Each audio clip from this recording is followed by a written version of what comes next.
Selamat berjumpa kembali Ibu Bapak Guru dan para penggiat pendidikan.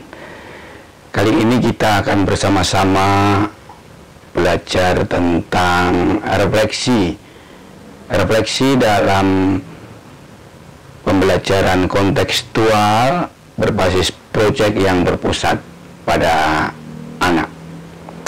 Namun sebelum kita membahas apa itu refleksi, baik, saya akan memulai dengan sebuah cerita dari seorang guru matematika di salah satu kota. Guru ini adalah guru dari sekolah yang menyelenggarakan presisi di tahun 2021. Dalam sebuah ceritanya, dia menyampaikan bahwa sebelum-sebelumnya, karena dia guru matematika, maka dia itu sangat sulit berdekatan dengan siswa, dengan anak-anak. Karena kita tahu semua bahwa matematika itu bagi kebanyakan anak adalah pelajaran yang menakutkan, sehingga dampaknya bagi guru matematika pun kemudian sulit untuk mendekati anak-anak. Tetapi hal yang menarik disampaikan oleh Ibu Floren, begitu panggilannya, sesudah dia mengikuti proses pembelajaran berbasis proyek dalam program presisi ini, dia merasa takjub dan heran dengan perubahan-perubahan yang dialami oleh siswa yang berdampak secara langsung pada dirinya. Dia heran karena dalam proses pembelajaran berbasis proyek ini, saat ini siswa itu dirasa lebih dekat hubungannya dengan dia. Karena Ibu Floren ini sekaligus menjadi pendamping pembelajaran berbasis proyek, maka mau tidak mau Ibu Floren ini harus bisa mendekati siswa. Dan yang mengherankan, dalam proses pembelajaran ini, Ibu Floren itu mendapatkan banyak hal yang dia sendiri tidak menduga. Misalnya saja, Bu Floren tidak hanya bicara tentang matematika ketika berjumpa dengan siswa. Bu Floren lebih banyak mengakomodasi dan memfasilitasi apa yang menjadi kebutuhan siswa. Misalnya saja ketika siswa bertanya tentang banyak hal yang Ibu Floren sendiri belum tahu, misalnya tentang penggunaan aplikasi, bagaimana memanfaatkan internet untuk belajar, bagaimana mencari narasumber untuk pembelajaran. Dan ini yang membuat Ibu Floren ini mau tidak mau juga harus belajar. Proses inilah yang membuat Ibu Floren menyadari benar bahwa saat ini peran guru itu ternyata bukan hanya menyampaikan pengetahuan saja kemudian selesai. Tapi peran guru itu sekarang ini banyak sekali. Guru tidak hanya sebagai seorang fasilitator, tetapi rupanya guru juga menjadi motivator. Guru juga menjadi coach. Guru dituntut juga untuk bisa menjadi mitra dialog sebagai narasumber sekaligus. Hal ini yang membuat Ibu Floren kemudian menyadari bahwa pembelajaran kontekstual berbasis proyek yang berpusat pada anak ini tidak hanya mengubah peran anak atau peran siswa menjadi subjek pembelajar, tetapi sekaligus menuntut perubahan peran guru. Ibu bapak sekalian, kenapa saya menceritakan ini sebagai pendahuluan? Karena cerita ini bukan sekedar sebuah cerita pengalaman, melainkan cerita ini buah dari apa yang kita sebut dengan refleksi. Jadi Ibu Floren itu melihat pengalaman dia, melihat interaksi siswa dalam perspektif yang lebih luas. Inilah yang dinamakan refleksi. Jadi apa itu refleksi? Kamus Inggris Oxford mengartikan refleksi adalah pemikiran serius atau serious thought Sedangkan John Dewey, seorang pedagog dan juga filosof pendidikan dari Amerika, mengartikan refleksi itu adalah pemikiran secara cerdas. Seperti kebanyakan pedagog humanis seperti John Dewey, termasuk Ki Hajar Dewantara dan Dirgakara, itu selalu menegaskan bahwa berpikir itu merupakan tindakan khas yang membedakan manusia dengan makhluk-makhluk lainnya.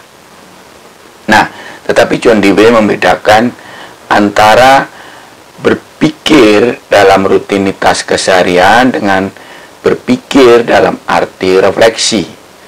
Berpikir dalam arti rutinitas keseharian itu merupakan tindakan pemikiran yang spontan, sifatnya impulsif, dari dorongan-dorongan yang sifatnya spontan dan kadang cenderung praktis atau pragmatis.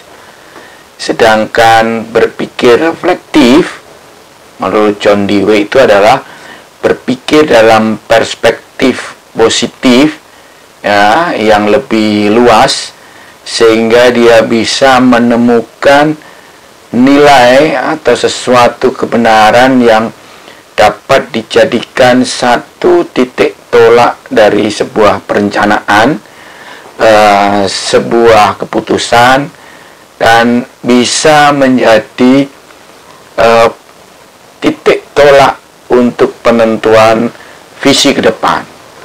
Nah, ini bedanya antara refleksi dengan berpikir dalam keseharian. Nah, refleksi sendiri ini sebenarnya merupakan satu cara berpikir kritis yang punya tradisi panjang. Dari mana munculnya tradisi pemikiran kritis ini? Tradisi berpikir kritis ini bisa kita telusuri akarnya dari zaman Yunani klasik. Zaman Yunani klasik dulu ada seorang filosof yang terkenal namanya Socrates. Jadi Socrates ini memperkenalkan sebuah metode berpikir kritis yang tujuannya adalah untuk bisa menemukan, menggali keutamaan-keutamaan, kebenaran-kebenaran di balik fenomena-fenomena yang ada di sekitar. Mencoba menggali kebenaran-kebenaran, menemukan kebenaran-kebenaran di balik mitos atau mitologi yang banyak diyakini oleh masyarakat Yunani kuno. Metode yang digunakan Socrates ini kemudian dikenal dengan metode Sokratik. Bagaimana metodenya ini? Sebenarnya secara sederhana, Socrates memperkenalkan sebuah metode dengan cara bertanya dan bertanya terus sampai pada akar persoalannya. Nah, kemudian berkembang pemikiran tradisi pemikiran kritis sampai masa postmodernisme. Itu pasca Perang Dunia I lahir yang disebut mazhab Frankfurt. Itu mazhab ini lahir dari sebuah lembaga riset sosial yang isinya adalah para filosof besar di Jerman sana. Nah, warisan dari mazhab Frankfurt ini adalah teori kritis. Intinya apa teori kritis itu? Teori kritis itu bukan satu teori yang tertutup, melainkan teori yang terbuka. Yaitu tujuan dari teori kritis ini adalah menemukan keterkaitan antara teori dan praktek, antara refleksi dan aksi. Jadi dari mazhab Frankfurt inilah kemudian berkembang cara-cara berpikir yang dialektis yang mempertemukan antara refleksi dan aksi, antara pengetahuan dan praksis. Jadi tidak ada keterpisahan antara pengetahuan dan praksis. Nah, dalam hal inilah penting menempatkan teori kritis ini dalam kerangka memahami apa artinya pendidikan pendidikan kontekstual. Lalu apa kaitannya refleksi dengan pembelajaran kontekstual berbasis proyek yang berpusat pada anak? Posisi refleksi di dalam konteks pembelajaran kontekstual berbasis proyek ini, dia sangat menentukan dalam arti apa? Syarat utama dari pendidikan atau pembelajaran kontekstual itu dengan demikian adalah kemampuan subjek pembelajar ini untuk berpikir kritis atau melakukan refleksi. Karena itu di dalam alur pembelajaran kontekstual berbasis proyek yang berpusat pada anak itu diawali dengan refleksi diri. Kenapa itu penting? Karena dari refleksi diri inilah anak-anak atau siswa itu diajak untuk melihat keterkaitan hidup dia dengan lingkungan sekitar. Siswa diajak untuk melihat apa yang ada di sekitar, apa yang menonjol, sumber daya apa yang ada di sekitar, potensi apa yang ada di sekitar dia, persoalan apa yang menjadi concern dia. Dari refleksi inilah kemudian siswa akan menemukan topik pembelajaran yang menarik, yang menjadi concern. Inilah yang kemudian akan dieksplorasi. Kemudian dari eksplorasi ini dia bisa menemukan ide karya. Intinya apa ide karya itu? Sekali lagi, di sini dibutuhkan kemampuan siswa untuk berpikir kritis, untuk bisa menemukan keterkaitan antara persoalan-persoalan yang ditemukan dari refleksi tadi itu dengan ide karya yang akan dia buat, akan dia produksi. Nah, dari sini kelihatan bahwa ide karya yang dimaksud dalam alur pembelajaran kontekstual itu adalah bagaimana siswa mengartikulasikan pengetahuan hasil refleksinya itu ke dalam suatu karya. Jadi karya ini bukan sesuatu yang terpisah. Pembelajaran kontekstual itu bukan hasil akhirnya yang paling penting. Karya itu adalah artikulasi bagaimana siswa itu bisa memecahkan persoalan. Karya adalah wujud konkret bagaimana siswa memberikan kontribusi pada pemecahan persoalan yang ada di sekitar dia. Inilah posisi penting refleksi di dalam alur pembelajaran kontekstual. Lalu sebenarnya siapa yang harus berefleksi di dalam pembelajaran kontekstual berbasis proyek ini? Apakah hanya murid? Tentu saja tidak. Kemauan guru untuk melakukan refleksi menjadi penentu. Kalau guru tidak dibiasakan dengan refleksi, maka guru pun akan kesulitan untuk mendampingi siswa bisa melakukan refleksi. Karena itu, dalam modul refleksi ini menjadi penting bagaimana guru itu pun juga harus belajar memahami posisi pentingnya refleksi sekaligus bagaimana mengembangkan keterampilan dia untuk melakukan refleksi. Ini yang harus dilakukan. Jadi dua pelaku utama yang harus melakukan refleksi. Yang pertama adalah guru. Guru mengembangkan kemampuan keterampilannya untuk refleksi. Yang pertama-tama tujuannya adalah untuk memperkaya, memperkuat kemampuannya berpikir kritis, ya, mengenali secara kritis pengalaman-pengalaman pembelajaran dia, sehingga dengan demikian guru bisa selalu memperbarui cara-cara pendekatan dengan siswa dan cara-cara pembelajaran yang disampaikan pada siswa. Yang kedua adalah keterampilan guru untuk memfasilitasi siswa dalam melakukan refleksi.